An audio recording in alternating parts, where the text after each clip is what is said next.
Yo! What's up mga basketball? Welcome to another video.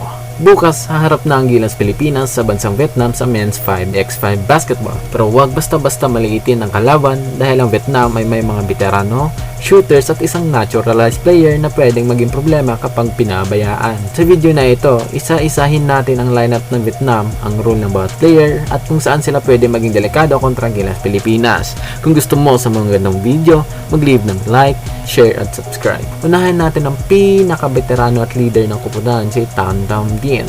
35 anyos, mataas ang basketball IQ, hindi siya explosive pero napakatalinong magbasa ng depensa. Siya ang utak ng opensa ng Vietnam at kapag dikit ang laban, sa kanya umiikot ang bola.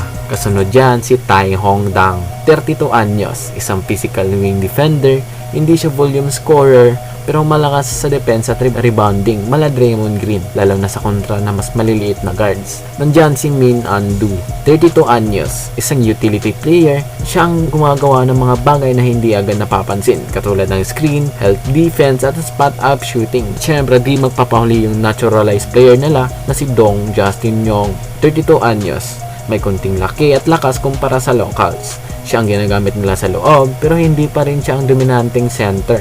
Prime in young rotation players nila.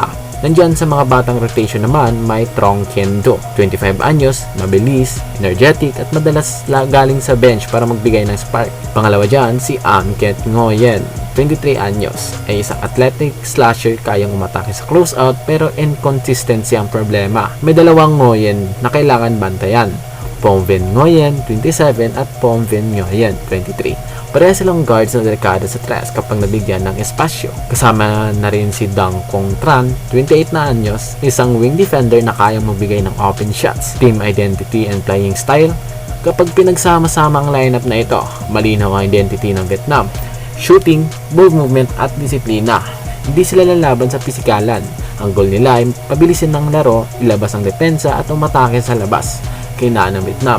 Pero kahit gaano kaayos ang sistema, lalabas ang kahinaan. Wala silang dominanteng big man. Kapag naipasok ng Gilas ang bola sa ilalim, malaki ang chance ang makukuha agad ng puntos. Bukod doon, kapag napagod ang kanilang starter, lalo na sina Tan Dam Dien at Tai Hong Dang, bumababa ang kalidad ng laro ng buong team. Match up versus Gilas. Kung ikumpara sa Gilas Pilipinas, sa size, lamang talaga ang Gilas. Sa athleticism, lamang din ang Gilas. Sa ilalim ng lineup, lamang ang Gilas. Tanging paraan ng Vietnam para makipagsabayan ay makahit agad ng tres at manatiling dikit ang laban sa unang kalahati. Key to win ng Gilas, para masilyuhan ang panalo ng Gilas, una ay pressure defense yung mga shooters nila.